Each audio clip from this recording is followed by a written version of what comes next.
হযরত মুসা আলাইহিস সালামের জামানায় এক বৃদ্ধার একটি বাচ্চা মারা গেল। সেই দুঃখে বৃদ্ধা কাঁদতে লাগলো। তখন মুসা আলাইহিস সালাম বৃদ্ধাকে বললেন, তুমি কাঁদছো কেন? তখন বৃদ্ধা উত্তর দিল, আমার বাচ্চাটি মারা গেছে, তাই এই জন্যই আমি কাঁদতাছি। তখন মুসা আলাইহিস সালাম বললেন, বাচ্চাটির বয়স কত?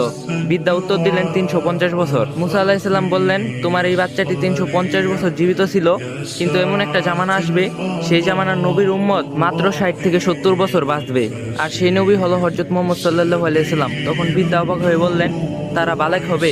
মুসা আলাইহিস সালাম উত্তর বললেন, হ্যাঁ, তারা বালেক হবে। বৃদ্ধা পুনরায় প্রশ্ন করলেন, তারা এই সামান্য সময়ে বিয়ে শাদী করতে পারবে? মুসা আলাইহিস সালাম বললেন, তারা এই সামান্য সময়ে বিয়ে করবে এবং তাদের থেকে সন্তানও হবে।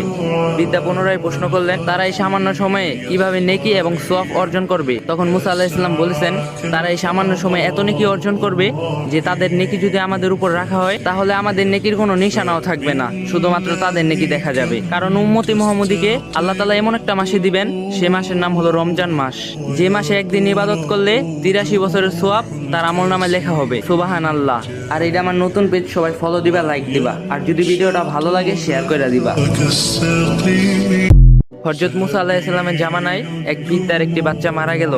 সেই দুঃখে বৃদ্ধা কাঁদতে লাগলো। তখন মুসা আলাইহিস সালাম বৃদ্ধাকে বললেন, তুমি কাঁদছো কেন? তখন বৃদ্ধা উত্তর দিল, আমার বাচ্চাটি মারা গেছে, তাই এই জন্যই আমি কাঁদতাছি। তখন মুসা আলাইহিস সালাম বললেন, বাচ্চাটির বয়স কত?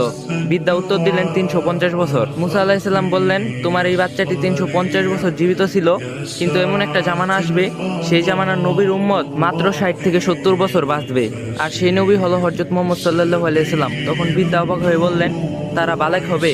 মুসা আলাইহিস সালাম উত্তর বললেন, হ্যাঁ, তারা বালেক হবে। বৃদ্ধা পুনরায় প্রশ্ন করলেন, তারা এই সামান্য সময়ে বিয়ে শাদী করতে পারবে? মুসা আলাইহিস সালাম বললেন, তারা এই সামান্য সময়ে বিয়ে করবে এবং তাদের থেকে সন্তানও হবে। বৃদ্ধা পুনরায় প্রশ্ন করলেন, তারা এই সামান্য সময়ে কিভাবে নেকি এবং সওয়াব অর্জন করবে? তখন মুসা আলাইহিস সালাম বলেছেন, তারা এই সামান্য সময়ে এত নেকি অর্জন করবে যে তাদের নেকি যদি আমাদের উপর রাখা হয়, তাহলে আমাদের নেকির কোনো নিশানাও থাকবে না, শুধুমাত্র তাদের নেকি দেখা যাবে। কারণ উম্মতি মুহাম্মদীকে আল্লাহ তাআলা এমন একটা মাসে দিবেন, সে মাসের নাম হলো রমজান মাস, যে মাসে একদিন ইবাদত করলে 83 বছরের সওয়াব তার আমলনামায় লেখা হবে। সুবহানাল্লাহ। আর এটা আমার নতুন পেজ, সবাই ফলো দিবা, লাইক দিবা, আর যদি ভিডিওটা ভালো লাগে শেয়ার করে দিবা।